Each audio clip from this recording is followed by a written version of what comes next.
because of my audience, I can't speak it. That's just a simple way of looking at it. I can actually speak my local language.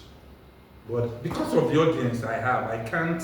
Now, same with the message you are crafting. Know who your audience is. And like I said in the early part, the start of any presentation is the audience. I'm sitting on the high table, right? I can decide that I'm wearing a crown and think that no, it's your audience. So every of your communication should be done from the perspective of your audience. And I keep your message strong. Now when I say strong, then you should be communicating what it's communicating, not you pass across a message and people are wondering exactly what did they say. I experienced that a lot in the university as an undergraduate. Of course, class was noisy. The lecturer comes into class and makes an announcement, and people hear him and they're asking their neighbor, what did he say? And one of my friends, we were here together when he spoke. The way you did not understand what he was saying is the same way I didn't understand. Don't send a message that is open to 100 interpretations. I see that sometimes in the message. That's the essence of framing. Craft a simple from choose the right channels. Now we've said this a couple of times. Choose the right channels. There are some set. If you want to speak to young people right now and you use newspaper as your channel, how many of them will see it? Okay, if you want to speak to Nigerian young people, which channel should you use? Social media. Which of the social media? TikTok, Instagram, TikTok. What of LinkedIn? No. So, depending on who you want. So, if you want to speak to business people, not TikTok. Yeah. So, depending on your audience, you choose your channel that you are using to communicate, because your audience, the audience matters. Then finally, that's right, I'm moving.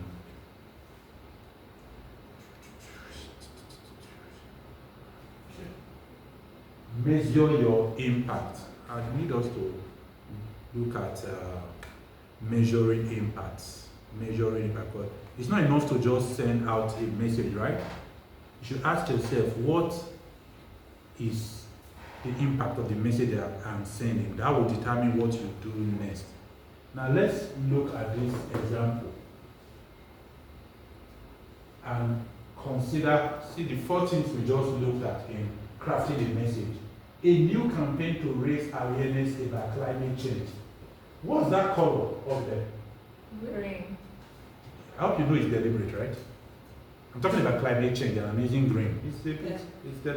As I was doing this slide, it just crossed my mind to, okay, put green there. If you notice, the colors I've used a lot have been red.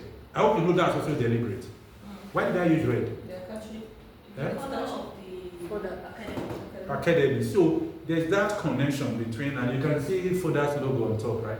But I got here and the only color that felt okay for me to put there was green. Some communication, so green. So a new campaign to raise awareness about climate change. This is our goal. Inspire people to take action by reducing their carbon footprint. Now, who do you think that this message, who do you think we should focus with this kind of message? First and foremost, please, what is the carbon footprint? Huh? What is the carbon footprint? Oh, okay. Now we are talking climate change. Okay, carbon footprint is how much carbon dioxide your activity is releasing. Now, different activities include driving your car, include running your generator, any activity that releases carbon dioxide. So that's your carbon footprint. Now, I'll give you some things that are checked.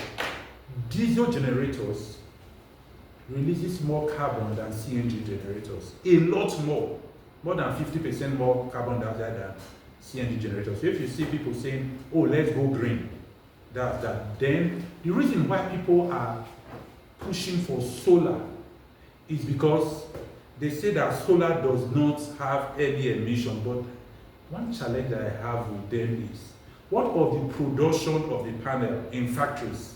There's also carbon emission. So the overall carbon emission from your activity, whether it's running a generator, driving a car or flying a private jet. That's what they usually tell when people go to Switzerland to do a summit on climate change and they're all flying with private jet. People tell them, you said we should reduce our carbon footprint by not doing this and by not doing that. But you guys all flew in with private jet that have released how much CO2 into the atmosphere. So generally the amount of carbon dioxide that is released is what is called carbon footprint. So we are saying we want to inspire people to take action by reducing their carbon footprint. I was in this conference in Kenya. We were talking about this whole climate change thing and I said to the instructor, Africa is responsible for 3% of CO2 emission in the world. Hello? You know why? Because we don't have a lot of industries, right?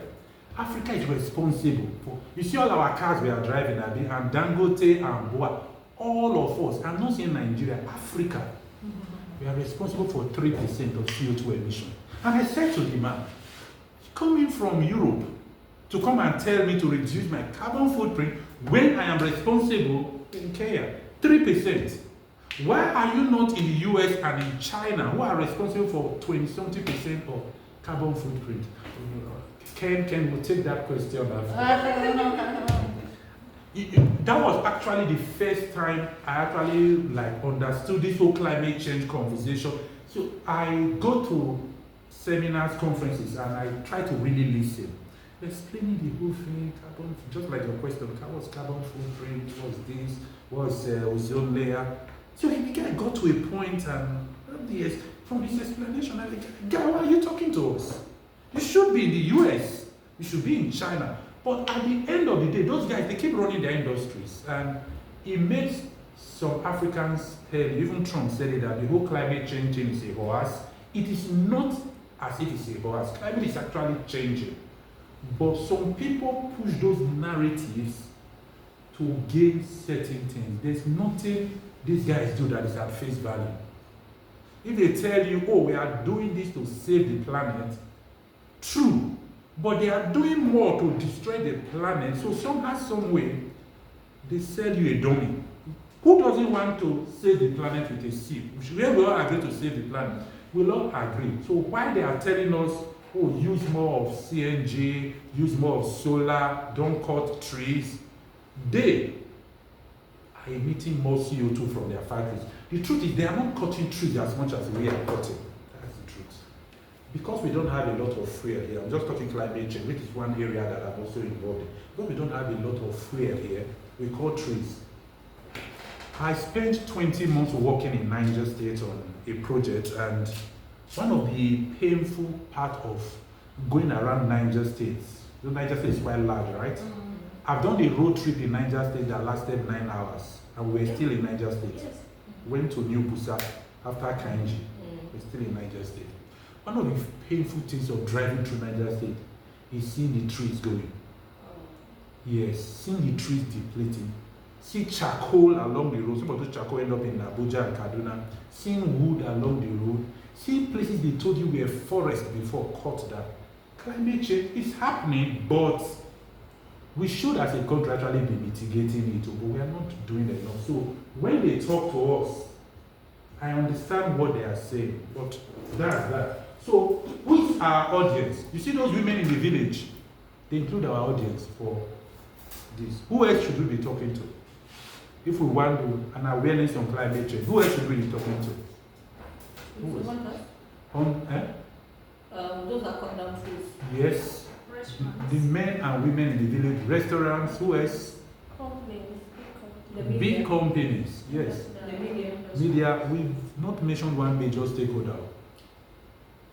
The government. Absolutely, the government. See, the government can do a lot.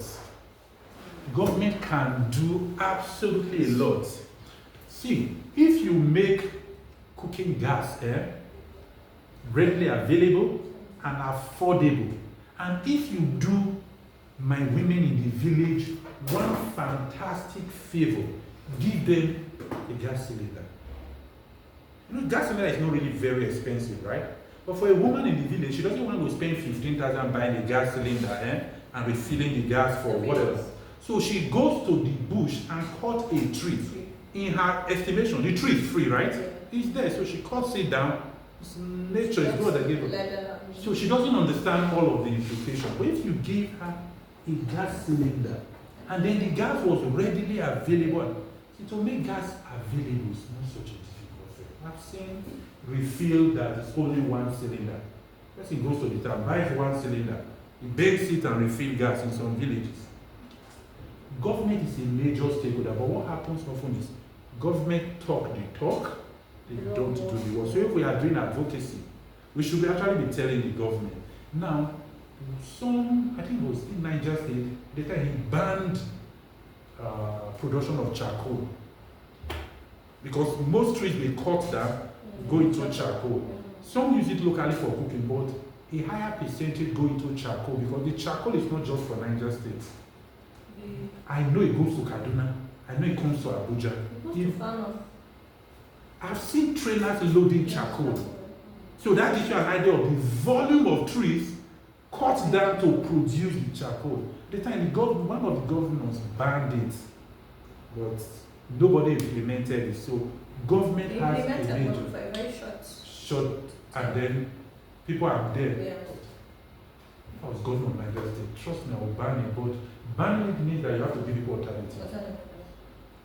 But I'm saying government, make gas available. Give people cylinders. Don't, even if it's empty cylinder, you're giving them what they should refill, right? I'm sure you would change people's. My governor did that, but then he was heavily criticized. For giving people cylinders. Yes. Like, it's not only giving the cylinder. If you give the cylinder, do people have the money to refill it? So that's These people are not Okay, used to when that. I talk about cheap, right? If it's cheap, if it's affordable, Affordable, people yes. will likely Yes, refill, yes. right? If it's And affordable. accessible. Right now, it's not very affordable. Yeah. I know 12 Common kg, man. 12 kg went up to 20k the last time I checked. Yes. Has it come down? It's like 18 something. The last time So, well, By the time you 18 something. include transport, it's already Yeah. 80 something. That was what we were getting for 3.5 not Yes. too long ago. So it's That's the problem, not too long ago. not too long ago, yes, not too long, not very too long ago. So it's not very affordable, and given that we produce gas locally, government has a lot. I say stakeholder government, they have a lot to do. Now look at something else. My wife spent 2 weeks in China. She know they let me rest over She won't. how China lifted people from poverty. They actually took them to the village, and they did something. She's been teaching me how China lifted. I said, this is my wife, and you can just carry. I read her post on LinkedIn yesterday. It was all the whole thing. I said, this is my wife. And they have the gospel of China is now what she's preaching. See, they sent government officials to villages to go live in the village. Now, their assessment was based on how many people they actually lifted from poverty. Your promotion, your assessment, your career growth was, you are living in a village of, say, 5,000 people. Oh, 70% are living below poverty then when you resume. 2 years of your presence here, how many people are now living above? And it's not for you to come and lie. Mm-hmm. And let me tell us about the way Nigerians report their metrics. They report that we gave them 10,000 naira. We gave them 100 cylinders. They don't report, that's output. They don't report the outcome. Outcome is these people have now been lifted from poverty. Outcome is they are no longer cutting wood. They are now using gas. The government report the output. We invested 3 billion. Great. But China said outcome. XYZ% has been lifted from poverty. 2 different metrics measuring the same thing. So, government, I'm taking too much time on government. You are in government, right? So that's why I'm talking to you people.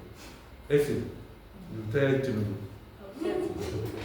So, it says craft a strong message. Small changes, big impact during the movement. I like this. Small changes, big impact during the movement. Let's say a message about climate change. Now, why would this resonate with anybody?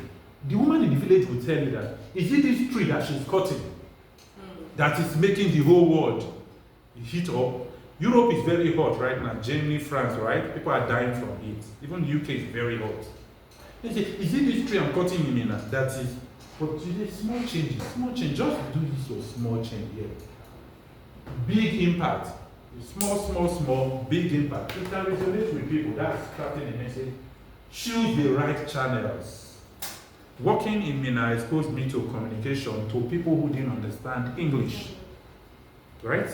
So right channel meant that I couldn't even speak.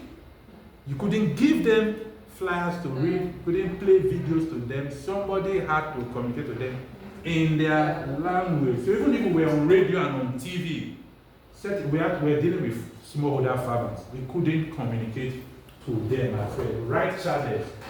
There's the one you can do by a newsprint, the one you can do on television, one you can do by holding conferences and seminars. We say government is a major stakeholder if we're doing this kind of communication, right? So, and government like seminars, even if they will not do anything with it, but they shout. That's the only place you will see them. I don't think some of these government people listen to the news like we do.